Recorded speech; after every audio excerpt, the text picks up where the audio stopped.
Hello, Casper from Toddle here. Today we're going to have a look at our brand new website.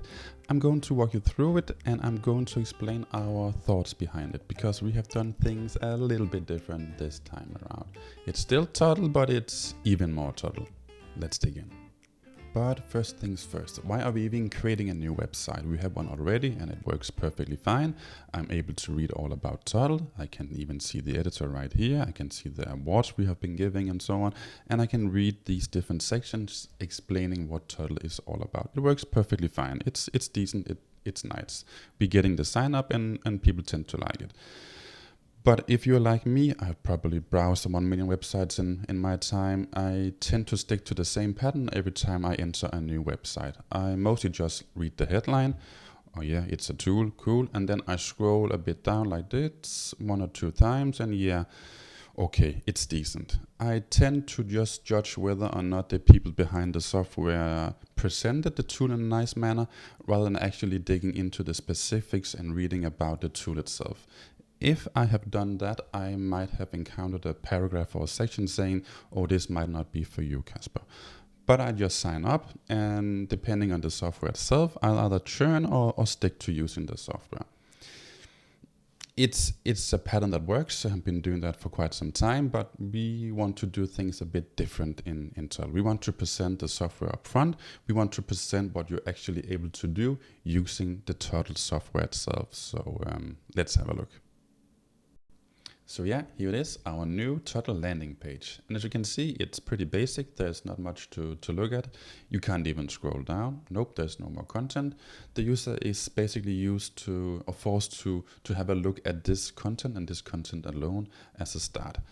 The open source web app editor for dev team, it says. Sure, but what the user most likely will do is to go to these app icons over here and have a look of the apps made in Toddle itself. And for instance, we might have a go at this Cambio project here.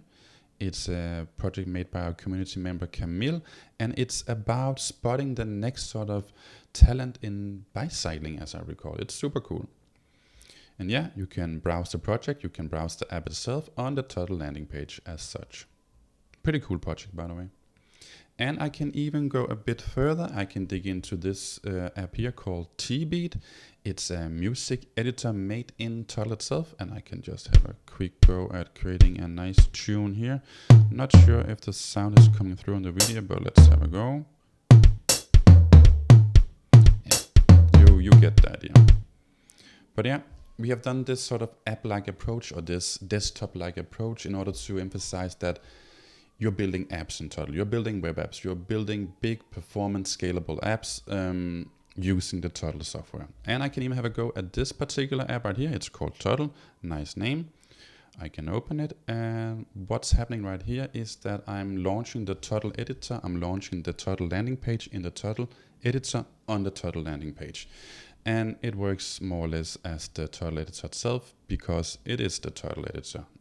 And if you want to copy this setup, you can just go ahead and clone this project and you can make a one-to-one copy or your own copy of the Toddle website. But yeah, that's basically the idea, to sort of force people in a sense into consuming the output of Toddle and to see what Toddle is actually all about. So if you're not totally convinced to sign up to Toddle just yet by trying out the apps, you can go to our second screen on the new website. And it's basically our USPs on one screen. There are no further screens, just this one, highlighting all our best features in Toddle. There is Git style branching, there is SSR per default, you can access any data, any API, and so on and so on. It's basically meant to be a quick overview of what Toddle can do and how Toddle sort of is put together. If you're not convinced just yet, you can go to our third and last screen. This one, where you dig a bit deeper into Toddle, you can read some blog posts, you can have a look at one of the highlighted packages over here, and you can even ask an AI, how do Toddle work? In this case, how do components work? I can click here, I can go down here and ask my own questions. But yeah, the AI will sort of guide you through your first initial steps in Toddle and answer your questions on how Toddle is basically put together. So yeah, this is the website. There are no more features. A couple of features up here, of course, but that's for you to explore on your own. So have a go. But before you go to check out our new landing page on toddle.dev, I have one more thing to add, because these app icons placed on our first screen right here is not meant to be here forever. They are meant to be shuffled around to be replaced by new cool apps made in Toddle. So if you are up for it, you can have a go at yourself. You can make a nice app in Toddle, present it to the Team Toddle on our Discord channel, and you might have a go at being featured on our landing page at toddle.dev. Have a go, check it out. See you guys. Bye bye.